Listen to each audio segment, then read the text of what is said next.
Monteur de taureaux, chapitre 7. Les semaines suivantes s'enchaînent à toute allure. Je m'entraîne dans l'arène dès que se présente un moment favorable.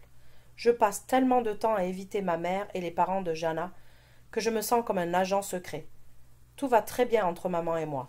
Bien sûr, je me sens coupable de lui jouer dans le dos, mais je ne peux pas l'éviter. Il faut que je monte.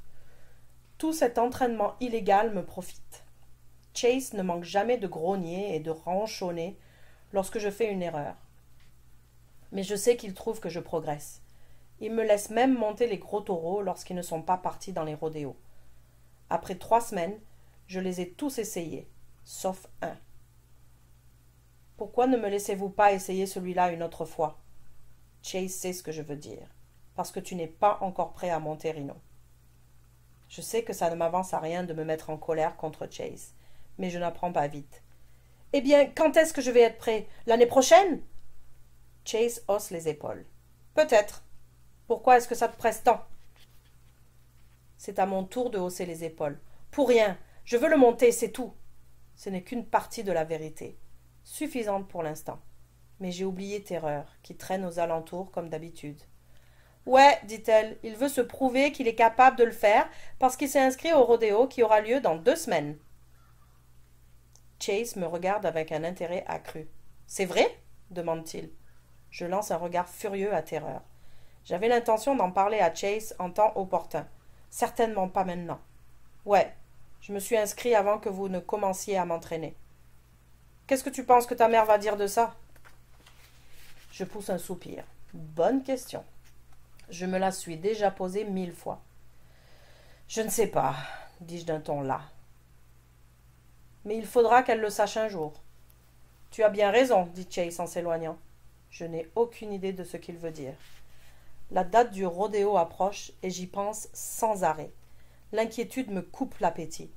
J'avale machinalement mon souper un soir lorsque maman nous annonce une nouvelle. « Devinez quoi ?» dit-elle. « Quoi ?» demande Terreur sans attendre, les yeux brillants comme ceux d'un chat prêt à bondir sur une souris. « Votre cousine Becky se marie. »« Wesh !» dit Terreur. « Qui voudrait marier Becky ?» Voilà une des rares fois où Terreur et moi sommes d'accord. Becky a environ 3 ans de plus que moi, mais on dirait plutôt 33. Elle vit à Edmonton et nous considère comme des sauvages parce que nous vivons à la campagne. Ces rares visites sont parmi les pires souvenirs de mon existence. Elle marche dans la cour sur le bout des pieds comme une ballerine et pousse des cris perçants si elle effleure du fumier. Je suis heureux qu'elle se marie. Peut-être qu'elle déménagera en Égypte ou quelque part ailleurs. Maman ignore la réaction de Terreur. « Et, continue-t-elle, nous sommes tous invités. »« Je n'irai pas, annonce Terreur. »« Moi non plus, dis-je. » Maman soupire et secoue la tête, mais sourit presque. « Je m'en doutais, dit-elle. Eh bien, je ne vais pas vous traîner là contre votre gré, mais Becky est ma seule nièce et je ne peux pas manquer son mariage. Après tout, dit-elle pour taquiner Terreur, si ma fille décide de se marier, ça se passera probablement dans une écurie, avec son cheval comme demoiselle d'honneur. Mais voyons, maman, Rambo est un mâle, il sera mon garçon d'honneur. Maman secoue la tête. D'accord, j'abandonne. Mais si vous restez à la maison, vous devrez vous occuper des corvées. Bien sûr, dis-je, heureux de m'en tirer aussi facilement. C'est quand le mariage? Le 3 juillet. Le 3 juillet? Cette date me dit quelque chose. Tout d'un coup, ça me revient. C'est le premier jour du rodéo. Et si maman est à Edmonton? Mon regard croise celui de Terreur de l'autre côté de la table. Elle me fait un clin d'œil. Ouais, tout s'arrange parfaitement. Je suis impatient de m'entraîner. Ce n'est que 3 jours plus tard que Jana appelle pour dire que la voie est libre. Elle nous conseille de nous dépêcher parce qu'elle ne sait pas combien de temps ses parents seront absents. Je bats sans doute tous les records de vitesse en me rendant au ranch. Lorsque j'arrive dans l'arène, Chase a déjà placé un taureau dans la chute. Je l'entends se débattre contre les parois avant même de le voir.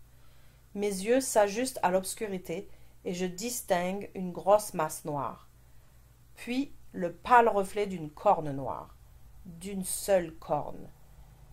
C'est l'heure du 2e round. Moi et Rhino, un frisson me parcourt. J'accélère le pas. Il a l'air prêt, dis-je. Chase incline la tête. Oh oui. Et toi demande-t-il en étudiant mon visage. Bien sûr. Et pourquoi pas? Pour rien. Allons-y. Nous n'avons pas toute la journée. Jana, tu restes à la fenêtre pour surveiller le retour de ton père. Il n'a pas dit quand il rentrerait. D'accord, grand-papa, dit Jana. Mais je crois qu'elle est plus intéressée à me surveiller, moi. Fais attention, Lane. Mais je l'interromps avant qu'elle ne puisse continuer. Bien sûr, dis-je avec le sourire. Est-ce que je ne fais pas toujours attention? Non, répond-elle avant de se tourner vers la fenêtre. Je grimpe sur la paroi de la chute pour aider Chase à fixer les sangles sur le taureau. Rhino n'a pas changé. Il se démène toujours comme un diable. Il secoue la tête furieusement dans tous les sens et donne des coups de corne dans la barrière. J'aimerais qu'il s'arrête. Ça me tape sur les nerfs. Il y a autre chose qui m'agace. C'est la façon dont il me regarde. Même dans ses pires accès de rage, il semble rouler des yeux par derrière, épiant mes moindres gestes. On dirait qu'il se souvient de moi. Se rappelle-t-il qu'il a presque réussi à m'étriper? A-t-il l'intention d'essayer de nouveau? Chase me donne des conseils et des instructions, mais je ne l'écoute pas. Je surveille Rhino qui me surveille.